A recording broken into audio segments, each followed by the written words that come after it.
Imagine 100 jigsaw puzzle pieces scattered in front of you in no particular order. Now imagine those pieces coming together to form a distinctive pattern. As the pattern comes together, you notice it forms the outline and solves the great mystery of who am I? This small example is a microcosm of some of the knowledge, skills, and abilities of a forensic science technician.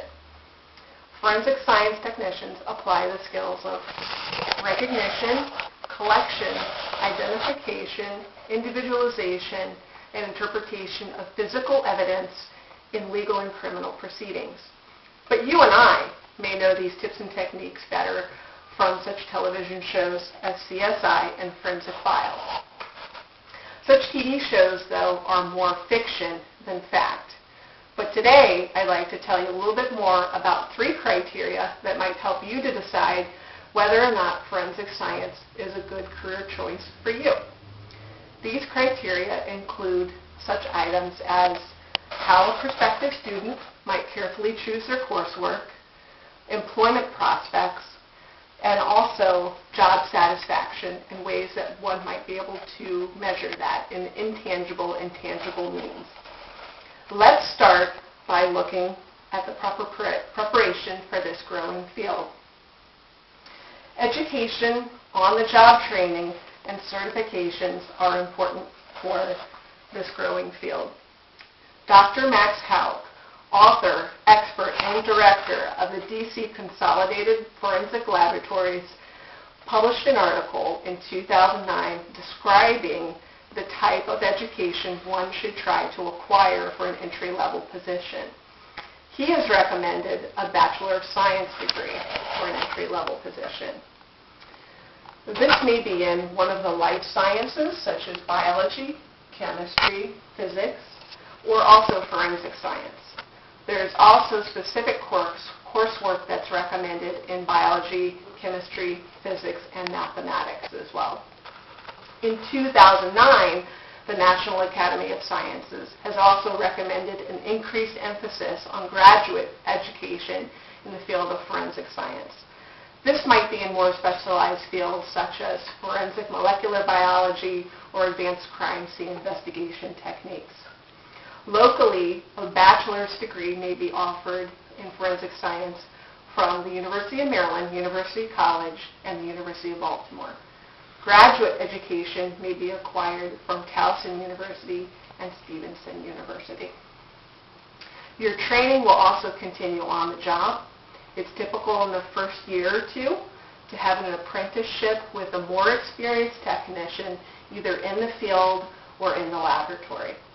Continuing education requirements can vary from state to state. Certifications are also a very important part of this project for you. Professor David Hamill at the Anne Arundel County Community College has recommended that personal certifications be acquired to attain standard operating procedures in the laboratory and also in the field. These may be acquired by such organizations as the American Board of Medical Legal Death Investigators, or ABM-DI, as demonstrated here.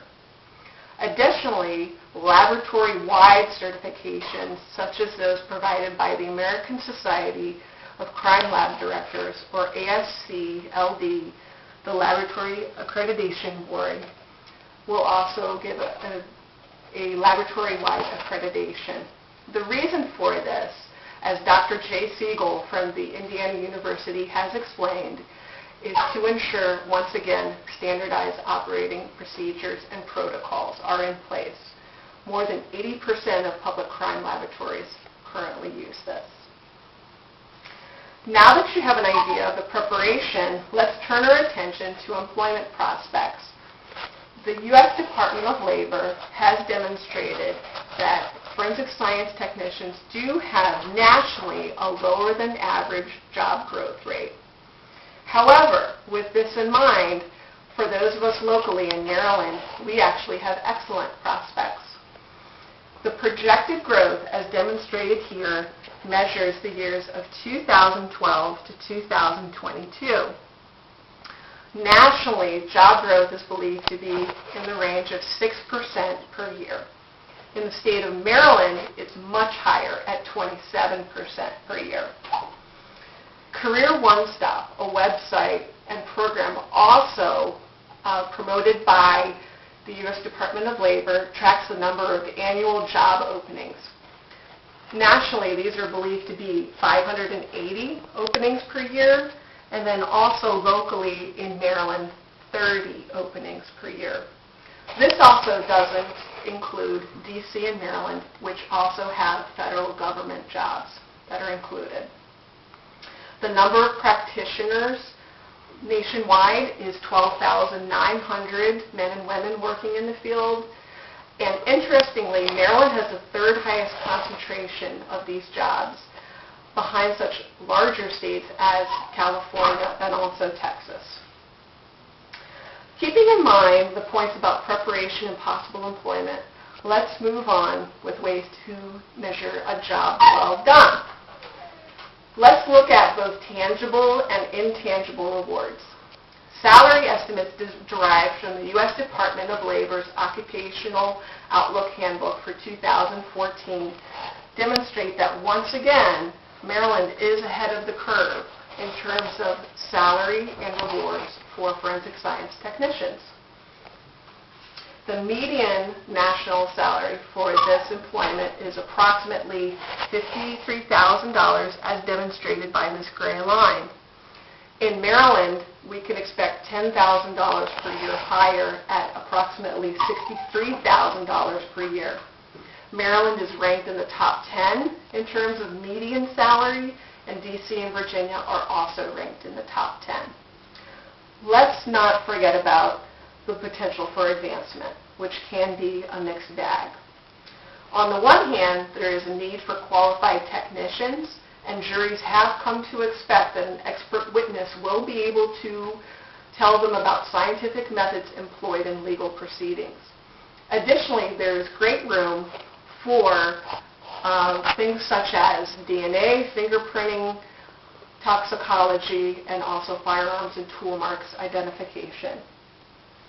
However, according to Professor Hamill, once again, there is less room for vertical advancement due to three factors. The first factor is increased job stability in the public sector and government jobs, which is where forensic scientists tend to find the majority or 90% of their jobs, according to the U.S. Department of Labor. Also, there is increased interest in this type of field due to such shows as CSI and Forensic Files. Also, at the collegiate level, there is increased coursework available and degree-seeking students. As Professor Hamill demonstrated to us and mentioned to me in an interview, you can put forensic in front of any course title and people will take it. Let's not forget about the intangible rewards as well. Contributing to justice for victims of violent and property crimes is a very important part of the job. Many forensic scientists also find it motivating to put away criminals, better known as the bad guys. There's also a certain satisfaction from being able to follow a case from start to finish. This was not true as recently as 5 years ago. Additionally, from a scientific standpoint, forensic scientists may be able to have autonomy in their career and also demonstrate that they can define their own analytical findings as well. Just like solving a mystery, forensic science is not always clear. As author Lewis Carroll said, "Who in the world am I?" That's the great puzzle. But with education, on-the-job training, and certification, forensic science technicians never stop learning. The monetary rewards will come, especially here in Maryland.